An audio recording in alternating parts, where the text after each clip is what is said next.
Você já parou para pensar que a sua empresa pode estar pagando impostos a mais? O nosso sistema tributário é bem complexo e é comum as empresas pagarem mais do que o devido. Saiba que é possível recuperar os valores dos últimos 5 anos e reforçar o seu caixa. A Fortus Tax é especialista no assunto e já ajudou muitas empresas nos seus 18 anos de atuação. E o mais importante, você só paga pelo serviço depois que o dinheiro estiver na sua conta. Fortus Tax. Pagar o justo é o nosso forte.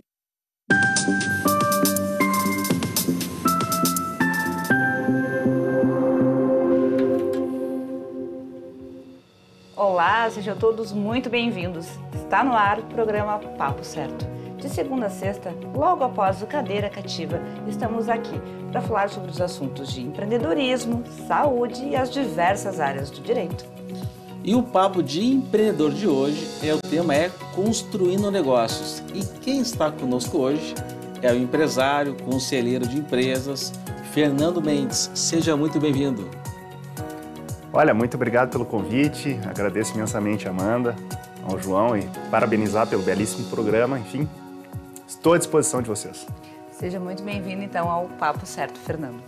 Você de casa que nos assiste já sabe, o nosso programa é interativo, então venha participar através do 30 29 80 80, enviando a tua pergunta, a tua sugestão ou o teu comentário.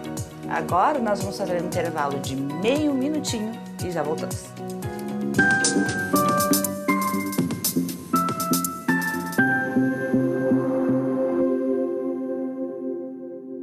Tá difícil encontrar o profissional certo para a sua empresa? Precisa de alguém detalhista para aquela vaga no financeiro? Quem sabe um criativo para o marketing? Ou ainda, alguém focado em resultados? A Fortus RH utiliza técnicas de seleção e processos estruturados, realizando entrevistas, aplicando provas e testes específicos. Tudo isso para buscar a pessoa certa para a vaga certa. Fortus RH. Conectar pessoas é o nosso forte.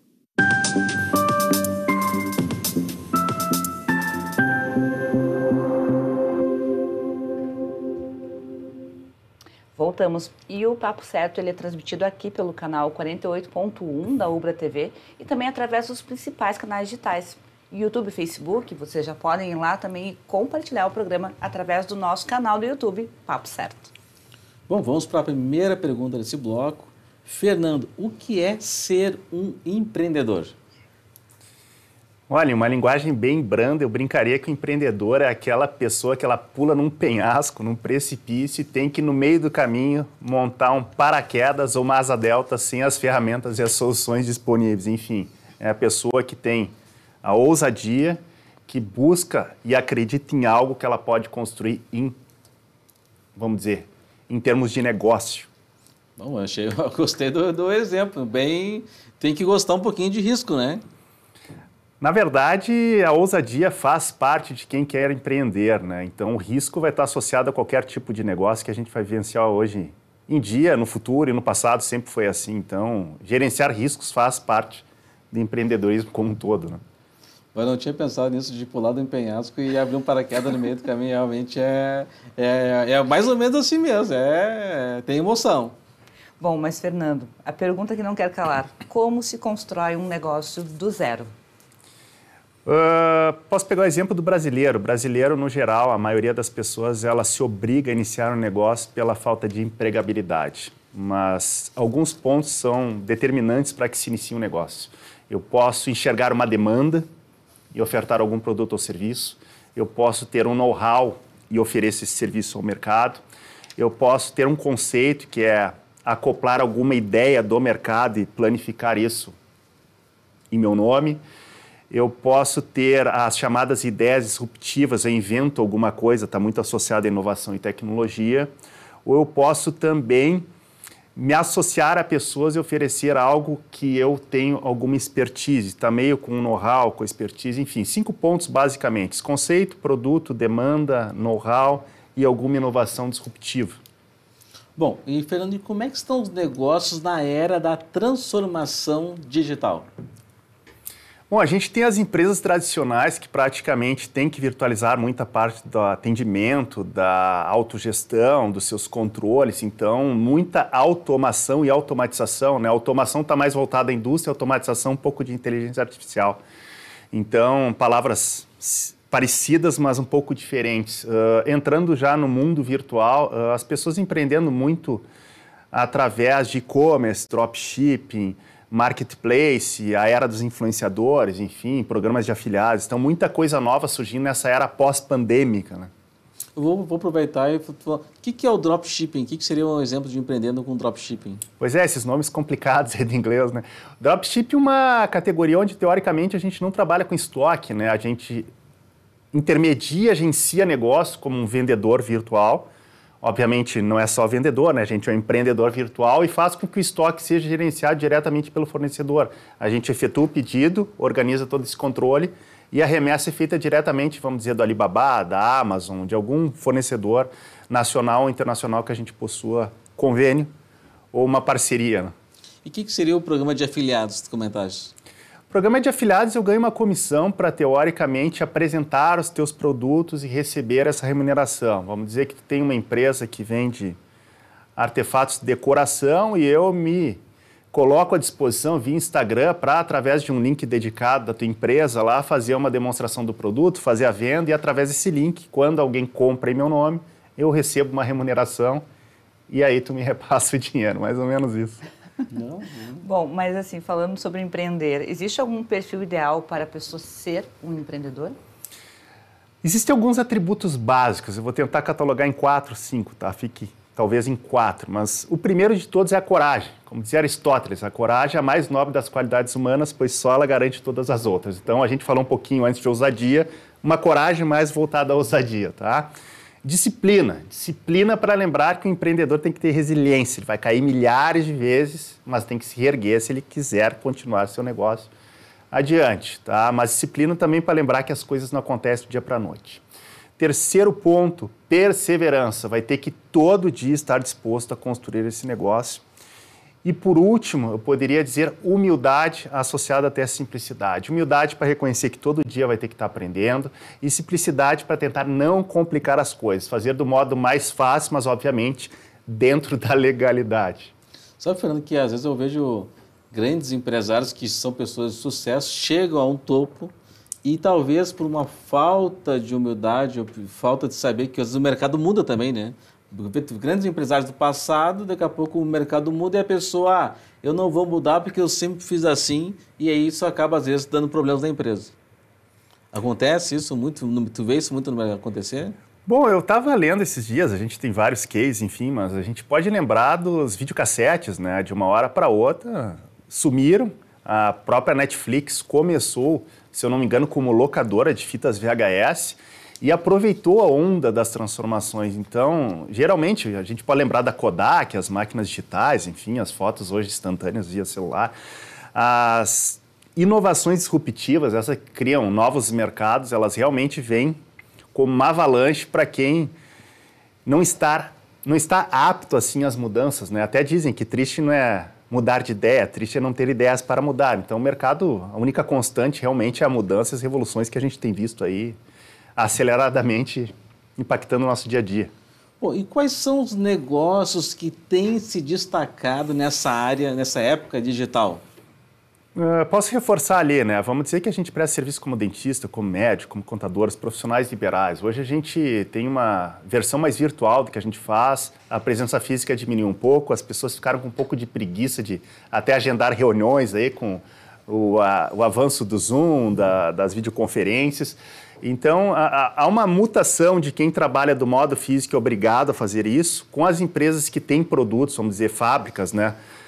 Separando serviços, varejo e indústria. Serviço, comércio e indústria, né? As indústrias produzindo e tendo canais de automação para atender o cliente, os profissionais liberais tendo que ter uma presença tanto física quanto virtual, né? Hoje nós temos que nos apresentar via redes sociais, vender o nosso peixe, enfim, está à disposição.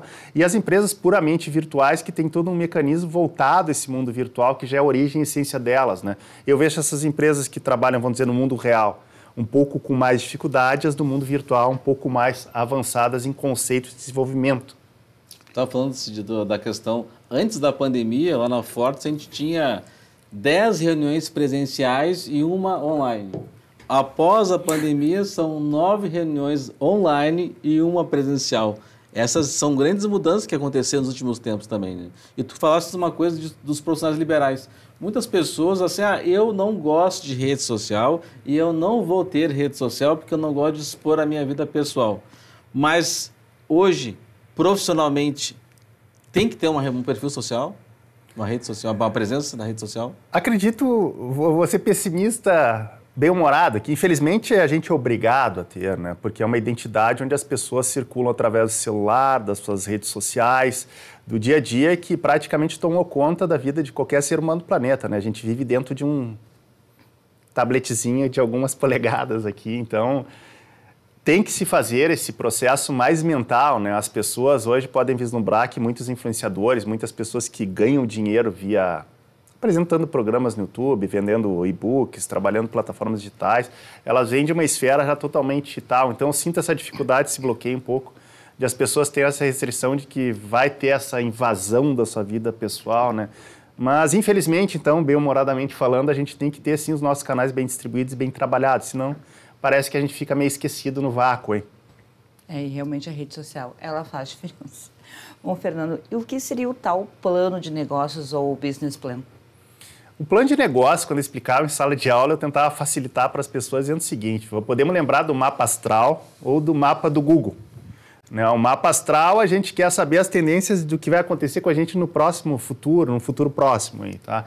E o Google, a gente coloca algum endereço no mapa que a gente quer chegar em algum lugar. O business plan, o plano de negócio, nada mais é do que um mapa que vai buscar nos direcionar para avançar nos processos, então, de construção do nosso negócio. Obviamente que ele é bem rebuscado em termos de metodologia, mas tentando facilitar aqui, lembrar um pouquinho do Google e do mapa astral, nada mais é do que um guia, uma orientação básica de como a gente vai construir os passos necessários para que o nosso negócio possa avançar com segurança e sustentabilidade.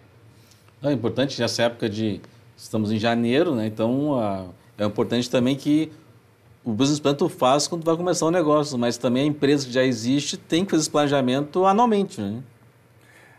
João, excelente pergunta. Eu particularmente gosto pela virada do calendário contábil que termina geralmente em 31 de dezembro, né? Então, o iniciar do ano, ele não é só a mudança e a virada do ano, né? Ele é o calendário iniciando contabilmente falando, e acredito que toda essa energia aí de contabilidade até do ser humano, que fica esperando uma virada do ano ali para iniciar seus processos de renovação, se faça sim questão de orçamento, de planejamento, de ordenação do que acontecerá para o próximo ano ou, contabilmente falando, né, a nossa próxima competência, o nosso próximo calendário fiscal.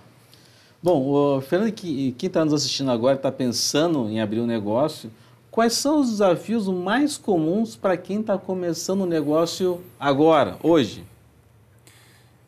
Vou falar um pouquinho mais dos negócios virtuais, porque contabilmente, financeiramente e legalmente falando, tem algumas premissas que o pessoal está esquecendo de cuidar, tá? A maioria dos negócios virtuais, por exemplo, que quebram, que não se sucedem bem, tem ocorrências na falta de legalização dos negócios. O que eu quero dizer com isso? A pessoa não abriu um CNPJ, não formalizou o seu negócio, não recolheu os impostos, não organizou bem a sua contabilidade inicial. Por incrível que pareça, há pessoas que têm negócios virtuais que acreditam que o negócio virtual não é obrigado a recolher impostos. Isso é muito perigoso. Então, por que eu falei do virtual? Porque essa vertente pós-pandêmica, os tradicionais, teoricamente, a pessoa já conversou com o seu contador ou mais ou menos buscou ideias para iniciar o seu negócio. Mas no mundo virtual a gente tem essa falta de legalização, impedindo até o início mais ou menos direcionado o negócio. Já começa complicado. Quem não conhece o Fernando, eu esqueci de falar, o Fernando também é escritor, já escreveu 6 livros, e tem um livro especificamente que trata dessa questão dos negócios, né, virtuais, correto? Correto. E, Fernando, como lidar com os números dos negócios? É necessário ter educação financeira? A educação financeira, para quem não se interessou pelo tema ainda, ela ocorre na 5ª ou 6ª série, dependendo do colégio, se é público ou privado, tá? Se a gente souber percentagem ou porcentagem, ambas palavras estão corretas em português, tá? Percentagem ou porcentagem, a gente consegue calcular numa base direta contribuições, impostos, taxas, empréstimos, financiamentos, lucros e dividendos. Uma simples questão de saber percentagem a porcentagem, para mim, é 95% da base da educação financeira. Porque as coisas que eu mencionei agora, elas permeiam 98% ou 99% das ações de qualquer indivíduo hoje do nosso planeta. Então, vale a pena dar uma estudadinha na percentagem, porcentagem, que reforçando aqui, ó, contribuições, impostos, taxas, empréstimos, financiamentos, lucros e dividendos, a gente vai entender muito mais facilmente. Aí o passo comportamental da educação financeira, que se faz necessário sim, ele vai ficar mais fácil num grau de entendimento. Bom, Fernando, como é que tu vê assim, os impactos da tecnologia nos negócios hoje? Como é que está sendo essa revolução aí? A gente pode lembrar da pandemia, que foi o problema inicial das questões de atendimento ao cliente, né? Vamos dizer, muitas empresas fecharam, não tinha um canal direto via telefone acoplado a um WhatsApp, ao Instagram, suas redes sociais, uma automação de atendimento, essa questão da problemática das pessoas serem obrigadas a ficar home office. Então, toda essa desorganização que aconteceu em virtude da pandemia. Falei um pouquinho antes, mas é bom sempre reforçar, as empresas tradicionais estão trabalhando mais a questão de automação e automatização. Automação de processos, automatização de métodos e processos com uso de inteligência artificial. As empresas mais virtuais já nasceram um pouco automatizadas, obviamente, e automatizadas. Então, até acho que misturei ali automatizado, enfim, automação com automatização. Tá? As empresas virtuais, na verdade, elas já estão trabalhando essa questão como um todo, seja via plataformas virtuais, seja via ferramentas e soluções. A gente tem ferramentas de atendimento com uso de inteligência artificial, chatbot, atendimento remoto, calendário de atendimento, enfim. As questões primordiais que eu vejo de mudança ocorreram pelo início, estou me prolongando aqui, né? Pelo início dos atendimentos e de relacionamento com o cliente, tá? Mas eu acho que está num grau incipiente ainda de início e as pessoas estão tendo dificuldades em ambos os mundos, real e virtual. Que recado tu dá para quem ainda não está entrando no mundo virtual, ainda não está entrando nessa questão de automação? Pois é, escrevi alguns livros sobre isso, mais como curioso também, obviamente como professor que fui dessas disciplinas. Eu vejo essa desordenação provocada como uma lacuna da transformação que ocorreu ao natural pós-pandêmica. Tá? As pessoas do mercado tradicional, o que eu chamo do mundo real, ainda têm uma certa resistência e dificuldade. A gente falou um pouco sobre as redes sociais, mas também tem dificuldade de automação e automatização, talvez por cultura ou até conhecimento básico do assunto. E vamos dizer, a galera mais nova, a gente pode pegar essa rede de influenciadores e grandes empreendedores do mundo virtual, que já estava mais aberta às tendências do mercado da transformação digital, elas aceitam essas ferramentas de colaboração, de automação, de automatização mais facilmente. É meio intuitivo o processo, então obviamente que tem uma aceleração disso. Eu diria para ambos os casos que a pessoa tem que ter paciência, tem que ter calma, mas tem que estudar a fundo o que está acontecendo e ver o que melhor se aplica ao seu negócio. Porque, obviamente, a gente tem um excesso de ferramentas e soluções hoje que vieram em forma de avalanche pós-pandêmico, mas já antes da pandemia, pré-pandemia, a gente já tinha bastante ferramentas e soluções. E cabe ao empresário, ao empreendedor, hoje em dia, ver o que realmente se acopla e se aplica melhor ao seu negócio. Então, uma parada e análise obrigatória para ver como está o seu negócio e o que realmente se encaixa melhor, né? Muito bem. Agora eu vou chamar um intervalo e nós já voltamos a seguir para falar mais sobre construindo negócios. Fiquem com a gente.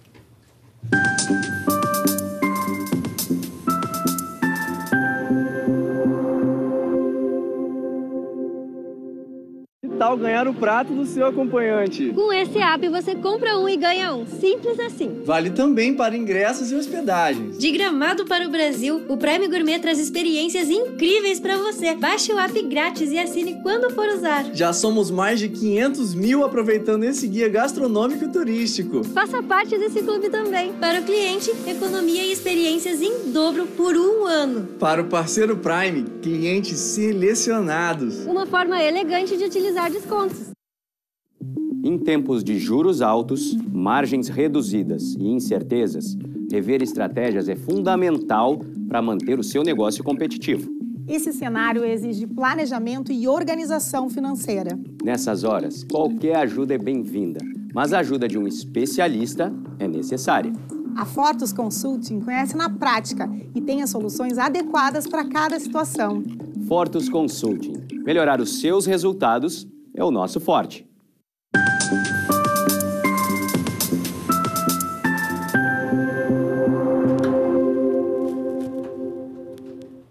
Voltamos, eu quero aproveitar e te convidar para passar lá no nosso Instagram, papocerto.com.br, conferir a agenda da semana e também nos enviar um direct trazendo a sugestão de tema, assunto e até mesmo o convidado que tu queres ver aqui.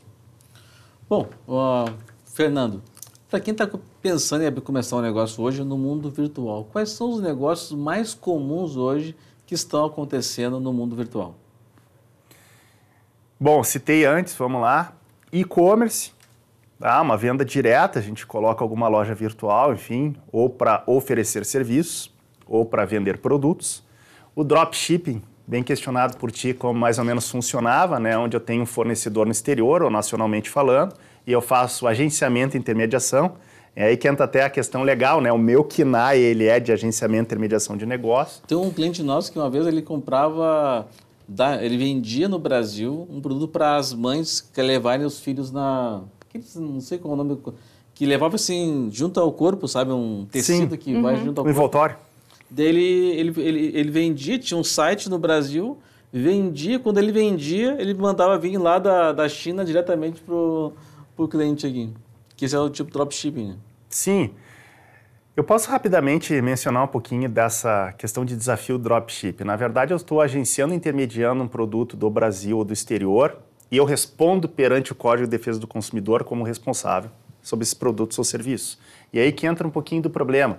Só que o fornecedor está nacionalmente falando ou internacionalmente sendo meu parceiro, mas eu respondendo perante o Código de Defesa do Consumidor. Tem algumas regras que o Brasil, enfim, acho que até o mundo não estavam preparados em termos de contabilização e legalização do processo. Então, dropship tem algumas coisinhas que a gente tem que entrar nos detalhes. Então, sugestão, fale com o seu contador, um contador especializado nisso, tá? Importante. Falamos de KINAI aqui, a classificação da Classificação Nacional das Atividades Econômicas, enfim, que a gente tem que cuidar. Então, assim, e-commerce, dropshipping e marketplace. O que a gente pode lembrar de e-commerce, lojas em geral? Dropshipping, a gente pode usar os cases da Shopee, Shopify. Tá? São grandiosas empresas aí que estão no mercado, para ficar mais fácil para quem não conhece a nomenclatura aí do mundo virtual. E de marketplace, lembrar do grande case aí que era Americanos, né? E hoje, com certeza, o Mercado Livre decolou, né? Onde eu tenho um local, marketplace, né? Um mercado disponível onde eu coloco os meus produtos para sociabilizar aí com meus potenciais clientes e parceiros para que se venda através desse local de mercado, né? Um marketplace. Então, os mercados mais comuns virtuais, e-commerce, venda de produtos ou serviços direto, o dropshipping, que está crescendo numa velocidade fenomenal, e os marketplaces, e um pouquinho de influenciadores, que não é para qualquer um, né? E alguns programas de afiliados, conforme a gente até comentou um pouco aqui, daquele link dedicado onde eu faço a apresentação e recebo uma comissão, caso a venda ocorra. Estava conversando com um colega meu, que é um colega nosso, contador aqui de Novo Hamburgo, que atende o Brasil inteiro. Ele estava conversando com uma cliente do Paraná, do Foz do Iguaçu, em que ela estava abrindo uma loja de roupas, né? E ele disse que pelo faturamento daquele momento era melhor ela ir para o online, vender para a internet, do que montar a loja naquele momento, porque daqui a pouco seria muito mais competitivo para ela. E ele falou, e tu no mundo virtual, ninguém sabe se tu é pequeno ou se tu é grande. Então parece que tu consegue até vender mais. Isso faz sentido, realmente. E, Fernando, como atrair investidores para o próprio negócio? A gente tem, assim, por nomenclatura contábil e financeira, várias formas de avaliação de empresas, né? Mas vamos dizer que os investidores hoje, eles estão buscando um pouco mais de disrupção do mercado, ou seja, alguma invenção que é um pouco também diferente de inovação, né? Inovação vem dos tradicionais programas de qualidade, a gente mistura um pouquinho inovação, reengenharia, mas vamos ficar com a palavra disrupção. Buscam novas soluções, ferramentas que possam desafiar o modus operandi tradicional, tá? Então, coisas que realmente vão beneficiar a sociedade como um todo. Mas algumas categorias têm investimentos tradicionais, tá? Vamos lá, energia solar é uma, reflorestamento, até novos modelos de educação, a alimentação tradicional, coisas orgânicas, estética e beleza, enfim, a gente tem bastante coisa, tá? Mas o que atrai ele, investidor, não é somente o nicho de mercado, é o potencial de escalabilidade do negócio, tá? Muitas vezes a gente vai lá no patrimônio líquido e olha quanto a empresa está rendendo realmente, a gente pode fazer os valuation lá de fluxo de caixa descontado, isso, aquilo, mas dos investidores que eu tenho trabalhado, mais ou menos A ideia principal é quanto a gente pode escalar esse negócio. Então, quanto eu coloco de dinheiro para o negócio se multiplicar várias vezes e, obviamente, eu retirar o meu capital investido multiplicado rapidamente de preferência. Então, essas duas coisas, escalabilidade, quero colocar dinheiro, quero que cresça logo e que me dê bastante retorno ontem, mais ou menos assim. Falar assim, podia falar um pouquinho mais, o que é essa escalabilidade assim, que os investidores estão procurando? Assim, que tipo de negócio é escalável, digamos? A escalável, vou usar um exemplo aqui, vamos dizer que nós três a gente monte um curso, tá? E a gente divulgue bem nas redes sociais, organize o aparato todo, faça as gravações como a gente está fazendo aqui, com bastante atenção, simpatia junto ao nosso público, e que a gente consiga 1.000 alunos, por exemplo, a R$1.000. Se a gente multiplicar 1.000 alunos a R$1.000, a gente já tem um faturamento de 1 milhão, com um custo baixo, lembrando da loja lá, do comércio da tua cliente, enfim, não sei se era cliente, como tu mencionou, de teu parceiro aí de Novo Hamburgo. Essa escalabilidade que o mundo virtual trouxe, né, onde eu tenho uma audiência muito maior, uma amplitude de buscar faturamento mais rápido e com cifras maiores. Vamos dizer que uma audiência, talvez, desse programa aqui abrangendo a região metropolitana, se a gente lançar um curso, a gente consiga até mais de 1.000 alunos. Por um valor de 1.000, a gente faria 1 milhão rapidinho. Então, os influenciadores, bem ou mal, aproveitaram de forma extremamente bem-sucedida as redes sociais aí e estão fazendo dinheiro nessa forma de escalabilidade, tá? Quando ele quer um produto ou um serviço escalável, ele está buscando essa multiplicação, que seja rápido e que tenha um poder de penetração muito forte. Então, o mundo virtual nos trouxe essa oportunidade. Nem todos sabem trabalhar. Não é fácil, mas essa possibilidade existe, né? Um curso de 1.000 pessoas de forma presencial já teria uma complexidade muito maior, né?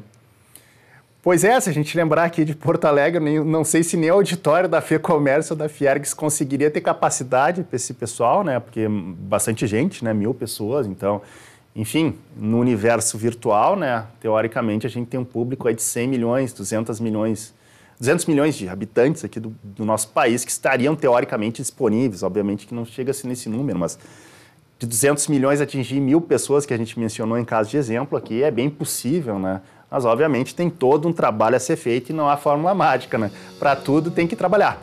Perfeito, então. Fernando, o programa assim passou voando e chegaram perguntas através do nosso WhatsApp que depois vou te passar para a gente poder encaminhar para o nosso público, então. Quero agradecer a tua presença aqui conosco.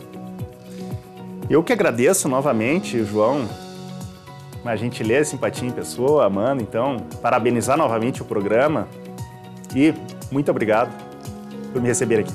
Também tenho que agradecer a nossa audiência, lembrando que nós estamos com uma promoção lá no nosso Instagram, uma bolsa de estudos da CELI, então quem quiser participar, só entrar no nosso Instagram para poder participar desse sorteio de uma bolsa de estudos. E o sorteio, pessoal, é no dia 31 de janeiro, então vamos lá no papocerto.com.br para participar.